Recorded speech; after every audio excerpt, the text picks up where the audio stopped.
काय मग मॅडम अभ्यास करताय वाटतं? हो, अभ्यासच करतेय. हो हो.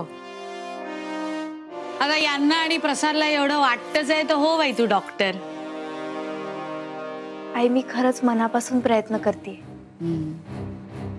तुला म्हणून सांगते मी, या अभ्यासासाठी यांनी तुला आणि प्रसादला वेगळं केलंय ना, मला अजिबात आवडलेलं नाहीये. आई बाबांनी हे सगळं माझ्या भल्यासाठीच केलंय ना. असं कसं? अगं प्रसादचं हॉटेल काय परत परत होणार आहे का? तुझी साथ मिळायला नको का त्याला अर्धांगिनी म्हणून? अर्धांगिनी या शब्दाचा अर्थ कळतो ना तुला? मग त्याच्या धंद्याच्या उभारणीत जर तुझी साथ नसेल तर त्याला त्याचं काही महत्व वाटणार आहे का?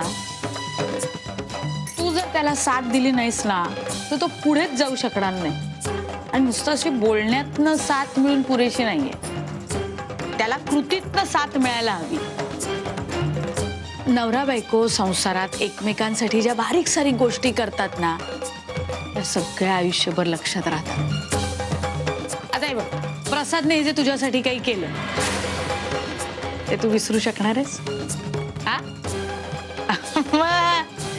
उद्या समजा प्रसादने मोठ्यातली मोठी कुठली चूक केली, तू माफ करशील की नाही?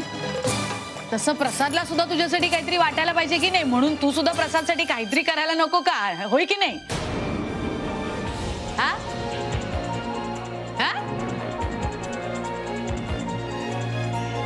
काय एकदा हो आणि एकदा नाही?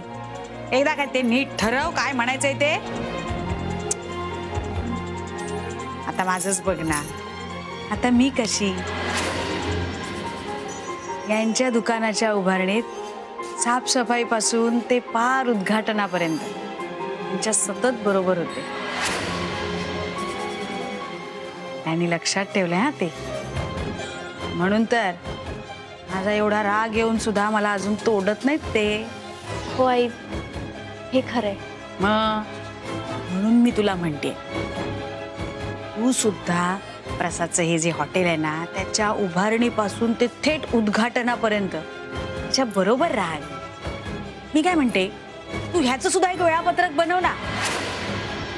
म्हणजे अभ्यास आणि हॉटेल नाही का, दोन्ही सांभाळता येईल. कसं?